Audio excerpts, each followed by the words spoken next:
Il canale Vittorio Emanuele, Isole delle Trese, Malamoco Marghera e il canale Nord per le crociere, perché senza questo veramente si va a bloccare il porto, perché qualsiasi altra alternativa è troppo a lungo termine. Entrambi sono stati abbastanza chiari in dire qual era la loro posizione e credo che sia servito per farsi un'idea a tutti. 40 minuti a testa per rispondere a 5 quesiti, in primis sul destino del porto, proposti da Venezia Port Community ai candidati sindaco Andrea Martella e Simone Venturini. Il porto è un asset strategico della nostra città, un'economia importantissima che va tutelata, salvaguardata, dobbiamo muoverci così, con l'obiettivo di tenere insieme una visione unitaria di tutela della laguna e di operatività del porto. È una scelta complessa come tutto quello che riguarda la città di Venezia, ma io sono convinto che la faremo con esattamente l'obiettivo di garantire un futuro anche al porto, in una fase di transizione più vicina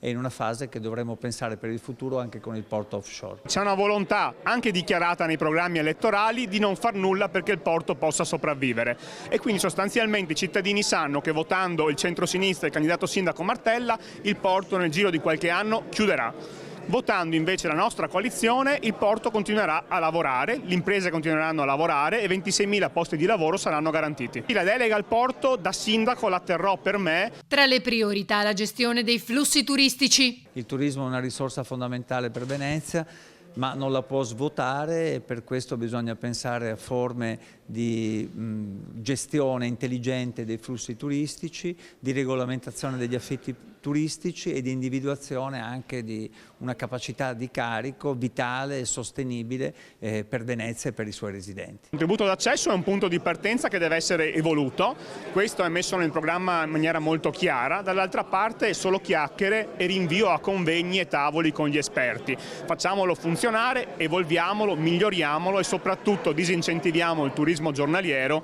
e recuperiamo qualche risorsa da investire per i veneziani con alcune manovre, non da ultimo dare il garage comunale e il garage di Sant'Andrea solo ai residenti. Fondamentale per Martella affrontare la questione abitativa. Penso che la vera emergenza sia dare un futuro a Venezia dal punto di vista dell'abitare e del lavorare, quindi un potentissimo piano casa e al contempo una diversificazione economica dal solo turismo per garantire occupazione, lavoro e anche il fatto che molti giovani possano rimanere nella nostra realtà. Voler continuare con l'esperienza del social housing per dare una risposta al ceto medio, medio-basso in grossa difficoltà.